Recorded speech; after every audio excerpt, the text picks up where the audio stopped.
People use the word instinct because they can't account for the behavior. They sit back and they evaluate with their lack of knowledge, and they say things like, humans are built a certain way, greed is a natural thing, as though they've worked for years on it, and it's no more natural than wearing clothing.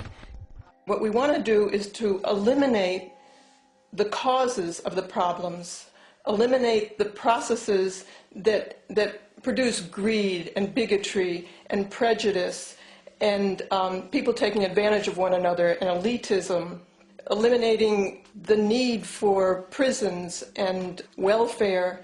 We have always had these problems because we have always lived within scarcity and barter and monetary systems that produce scarcity. If you eradicate the conditions that generate what you call socially offensive behavior, it does not exist.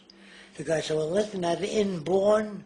No, it's not. There is no human nature. There's human behavior, and that's always been changed throughout history. You're not born with bigotry and greed and corruption and hatred. You pick that up within the society. War, poverty, corruption, hunger, misery, human suffering will not change in a monetary system. That is, there'll be very little significant change.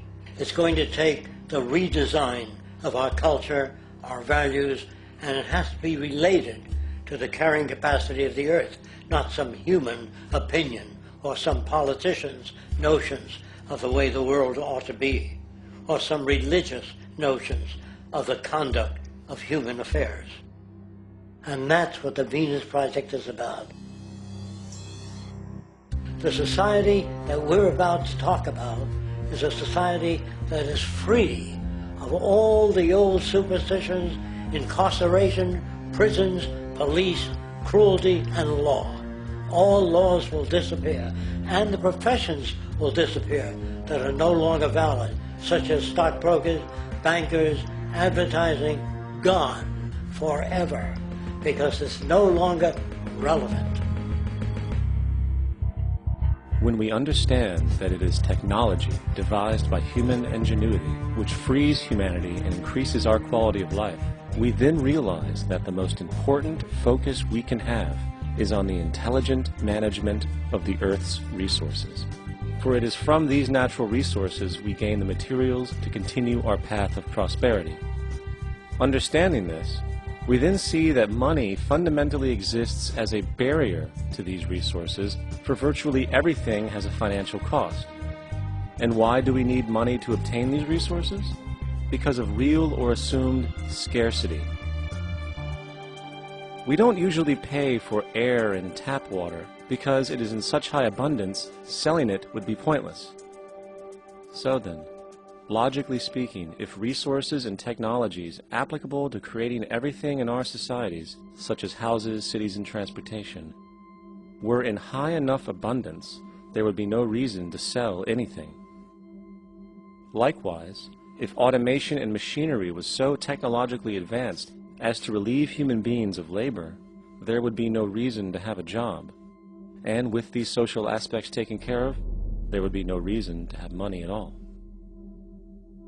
So the ultimate question remains: do we on Earth have enough resources and technological understanding to create a society of such abundance that everything we have now could be available without a price tag and without the need for submission through employment?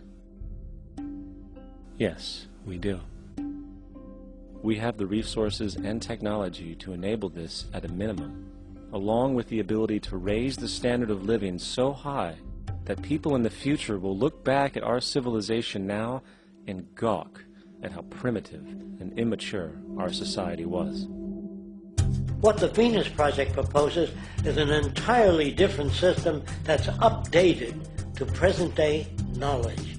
We've never given scientists the problem of how do you design a society which would eliminate boring and monotonous jobs, that would eliminate accidents in transportation, that would enable people to have a high standard of living, that would eliminate poisons in our food, that would give us other sources of energy that are clean and efficient. We can do that out there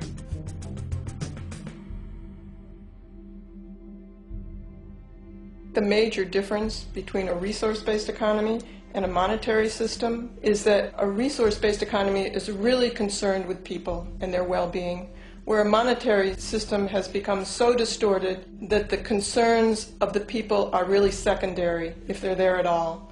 The products that are turned out are for how much money you can get. If there is a problem in society and you can't earn money from solving that problem, then it won't be done. The resource-based economy is really not close to anything that's been tried. And with all our technology today, we can create abundance. It could be used to improve everyone's lifestyle. Abundance all over the world if we use our technology wisely and maintain the environment. It's a very different system, and it's very hard to talk about because the public is not that well enough informed as to the state of technology.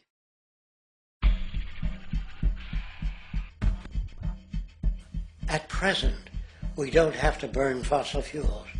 We don't have to use anything that would contaminate the environment. There are many sources of energy available. Alternative energy solutions pushed by the establishment, such as hydrogen, biomass, and even nuclear, are highly insufficient, dangerous, and exist only to perpetuate the profit structure that industry has created. When we look beyond the propaganda and self-serving solutions put forth by the energy companies, we find a seemingly endless stream of clean, abundant, and renewable energy for generating power. Solar and wind energy are well known to the public, but the true potential of these mediums remains unexpressed. Solar energy, derived from the sun, has such abundance that 1 hour of light at high noon contains more energy than what the entire world consumes in a year. If we could capture 1/100% of this energy, the world would never have to use oil, gas, or anything else. The question then is not availability, but the technology to harness it. And there are many advanced mediums today which could accomplish just that, if they were not hindered by the need to compete for market share with the established energy power structures. Then there's wind energy. Wind energy has long been denounced as weak, and due to being location-driven, impractical.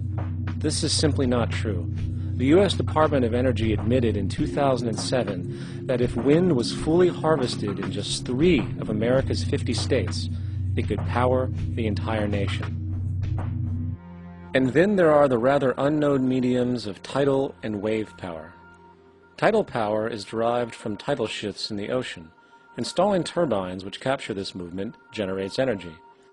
In the United Kingdom, 42 sites are currently noted as available, forecasting that 34% of all the UK's energy could come from tidal power alone.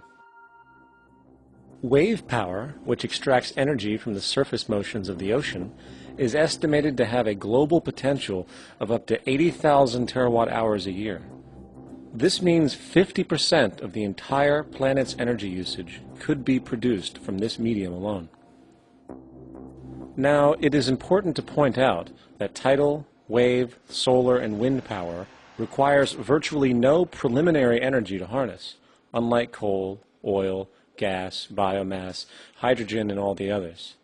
In combination, these 4 mediums alone, if efficiently harnessed through technology, could power the world forever.